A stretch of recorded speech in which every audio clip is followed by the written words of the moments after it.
قیامت برپا ہو جائے گی اور پھر دن جو ہوگا 10ویں کا ہوگا اور جمعۃ المبارک ہوگا، جمعۃ المبارک ہوگا اور دن 10ویں کا ہوگا، جس دن قیامت آ جائے گی، جس دن قیامت آ جائے گی۔ کہ وَلَنَبْلُوَنَّكُم بِشَيْءٍ مِّنَ الْخَوْفِ وَالْجُوعِ وَنَقْصٍ مِّنَ الْأَمْوَالِ وَالْأَنفُسِ وَالثَّمَرَاتِ۔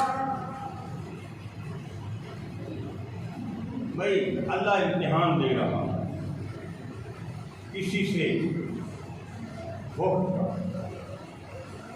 کسی سے خوف دے گا، کسی سے بھائی عہدہ منصب کا امتحان، کسی کے مال و گھر کا امتحان، کسی کے اولاد کا امتحان۔ کتنا بڑا امتحان ہے سیدنا ابراہیم علیہ السلام کا، اور پھر وہ اللہ کا نبی ہے، اللہ امتحان لے رہا ہے اور اس کا نبی امتحان دے رہا ہے۔ اللہ امتحان لے رہا ہے اور نبی ابراہیم علیہ السلام امتحان دے رہا ہے۔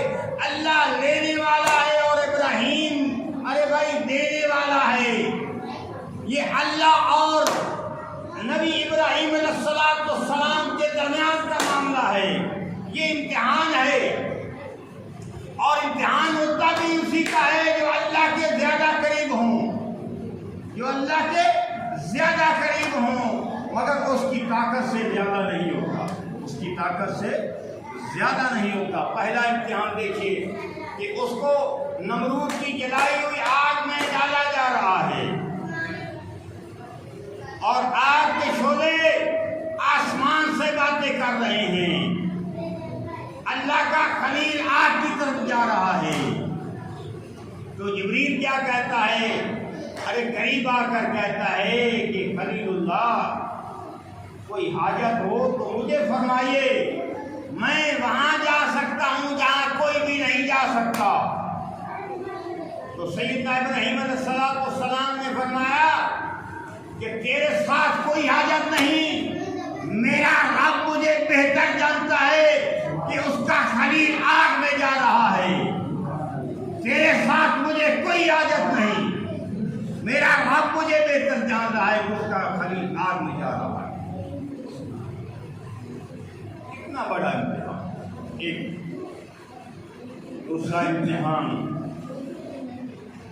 ارے بھائی اولاد کو، بی بی ہاجرہ کو اور سیدنا اسماعیل علیہ السلام کو ایک ویران جنگل میں چھوڑا جا رہا ہے، جہاں کوئی کھانے پینے کا انتظام نہیں، پانی کا انتظام نہیں، ارے سنسان جنگل ہے، وہاں چھوڑا جا رہا ہے۔ تو بی بی ہاجرہ کیا فرماتی ہے کہ یہ کس قسم کی سزا ہے؟ ابراہیم یہ کس قسم کی سزا ہے؟ کیا یہ اللہ کا حکم ہے؟ بی بی ہاجرہ فرما رہی ہے کہ کیا یہ اللہ کا حکم ہے؟ تو سیدنا ابراہیم علیہ السلام نے فرمایا کہ ہاں اللہ کا حکم ہے۔ تو بی بی ہاجرہ نے فرمایا کہ اگر اللہ کا حکم ہے تو اللہ ہمیں ضائع نہیں کرے گا، اللہ ہمیں ضائع نہیں فرمائے گا۔ ارے بھائی بچہ پیاس سے تڑپ رہا ہے، بچہ بھی جو بی بی ہاجرہ کی گود میں ہے اس کو پیاس لگی ہوئی ہے، پانی کا نام و نشان تک نہیں۔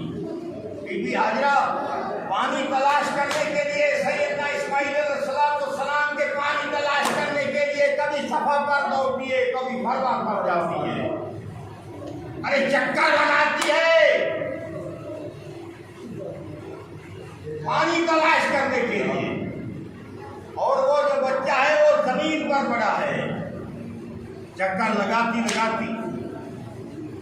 دیکھا کہ جہاں اسماعیل علیہ السلام زمین کو پر لیٹے ہوئے ہیں وہاں پرندے بیٹھ لانے لگے ہیں، اور بی بی ہاجرہ واپس آئی تو دیکھا کہ ایک پانی کا چشمہ ہے، ایک پانی کا چشمہ ہے، اور بی بی ہاجرہ نے اسے وہ کیا کہتے ہیں کہ کوشش کی قابو کرنے کے لیے کہا کہ زم زم پانی ٹھہر جا. زمزم کا مطلب ہوتا ہے ٹھہرنا. پانی ٹھہر جا. مگر حضور صلی اللہ علیہ وسلم فرماتے ہیں کہ اس وقت بی بی ہاجرہ یہ پانی کو زمزم نہ کہتی تو پوری کی پوری کائنات کے لیے یہی پانی کافی تھا.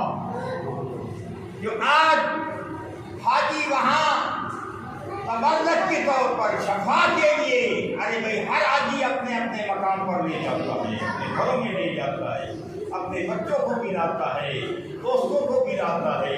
ارے بھائی وہاں جہاں تک ہو سکتے تھے وہاں پلاتے ہیں. اتنا بڑا پانی.